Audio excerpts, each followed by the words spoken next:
तो सुने ज़रा, न्यू ईयर मतलब न्यू उम्मीद। ये जो नए साल होते हैं ना, ये बहुत सारी उम्मीदें लेकर आते हैं। उसी उम्मीद पर मैंने कुछ लिखा है। जो चला गया उसे भूल जाओ, जो चला गया उसे भूल जाओ, और जो साथ में है उसे हक से जताओ। मत मांगो बीते वक्त और रिश्तों का फिर से लौटना। मत कोसो टूटी हुई ख्वाहिशों का हाथ ना लगना।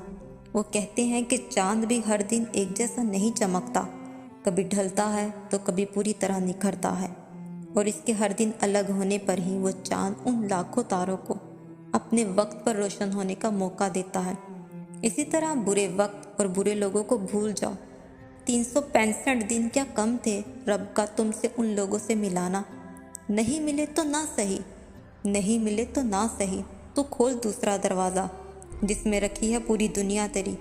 क्योंकि सही वक्त पर मिल जाता है सब अपने आप ही, क्योंकि सही वक्त पर मिल जाता है सब अपने आप ही। इस साल तू ठान ले, इस साल ठान ले दिल में कि तू ना भागेगा कभी भी किसी के पीछे। क्योंकि आएगा सभी तेरे हाथों खुद ही, आएगा सब कुछ तेरे हाथों खुद ही। और इसी अच्छी उम्मीद के साथ ज़िंदगी को जीना शुरू करते हैं। साल का पहला दिन बहुत बहुत मुबारक हो मेरे दोस्तों।